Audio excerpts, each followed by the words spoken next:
রাজনীতির গুরুর পায়ে হাত দিয়ে প্রণাম করলেন কাজল শেখ। দীর্ঘ জল্পনার অবসান। অনুব্রত মণ্ডলের পায়ে হাত দিয়ে প্রণাম করলেন বীরভূম জেলা পরিষদের সভাধিপতি কাজল শেখ। সোমবার ইলামবাজারের জয়দেবে মকর সংক্রান্তি উপলক্ষে জয়দেব কেন্দুলি মেলার উদ্বোধনী অনুষ্ঠান শেষে বীরভূম জেলা তৃণমূলের সভাধিপতি অনুব্রত মণ্ডলের পায়ে হাত দিয়ে প্রণাম করলেন বীরভূম জেলা পরিষদের সভাধিপতি কাজল শেখ। অনুব্রত ও কাজলের মধ্যে দ্বন্দ্ব দীর্ঘদিন ধরেই সামনে আসলেও এবার সম্পূর্ণ উল্টো ছবি দেখা গেল সরকারি অনুষ্ঠানের মঞ্চে। বিরল চিত্র দেখা গেল জয়দেব মেলার মূল মঞ্চে। এদিন কাজল শেখ অনুব্রতকে প্রণামের পর বীরভূমের রাজনৈতিক মহলে চর্চা শুরু হয়ে গেছে। ইলামবাজারের জয়দেব থেকে কাজী আমিরুল ইসলামের রিপোর্ট, সিউড়ি টাইমস, সিউড়ি, বীরভূম।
ধন্যবাদ।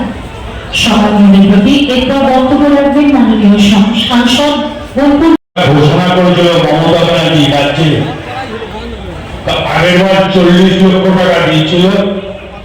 এবারে আমি ছিলাম না, জানতাম না, এবার থেকে প্রত্যেক বছরই 10 লক্ষ টাকা করে এই মেলাতে দেবেন মমতা ব্যানার্জি। এই মেলার প্রতি মমতা ব্যানার্জির আলাদা একটা স্বপ্ন এবং আছে, রাজ্য মেলা বলে ঘোষণা করেছে। সবাই ভালো থাকুন, সুস্থ থাকুন। মমতা ব্যানার্জি দীর্ঘজীবী কামনা করুন। মমতা ব্যানার্জি, অভিষেক ব্যানার্জি যেন ভালো থাকে।